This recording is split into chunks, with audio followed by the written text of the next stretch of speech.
गोपिकाएं यमुना में निवस्त होकर के स्नान कर रही थी। भगवान कन्हैया को मालूम हुआ और बंसी बजा करके सारी गोपिकाओं के वस्त्र हर लिए और एक कदम के वृक्ष के ऊपर जा बैठे। इको कम करो थोड़े।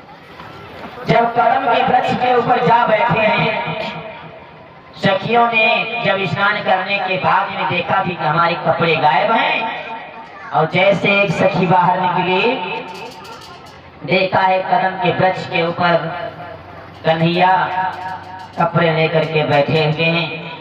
अब एक सखी सारी सखियों को बुला करके कहने लगी, क्या बोली गुरुदेव?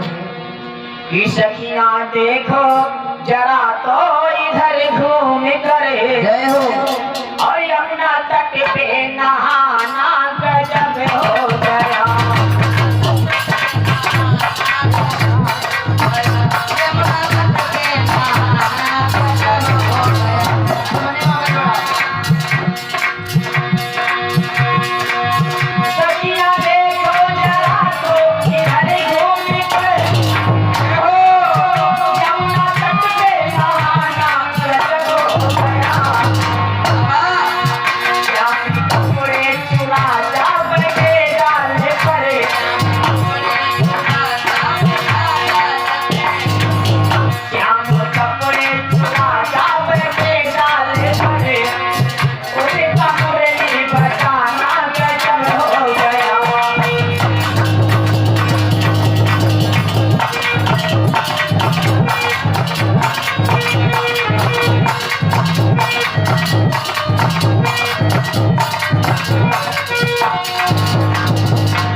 तो कपड़े मेरे चुरा करके डाल के बैठा, मेरे कपड़े दो। कन्हैया कहने लगे, अच्छा श्याम बोले कि घर से निकल आइए, पास से आकर के सिर अपने ले जाइए।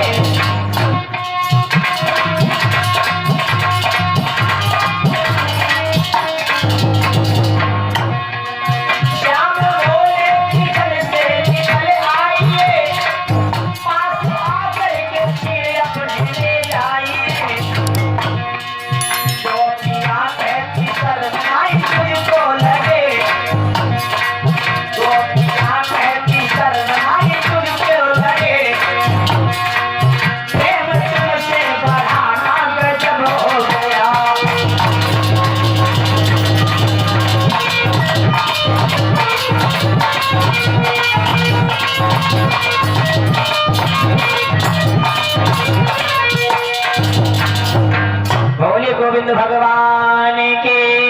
आज जैसे ही भगवान कन्हैया ने कहा आओ अपने चीर ले जाओ, सखियां कहने लगी कन्हैया तुझे शर्म नहीं लग रही?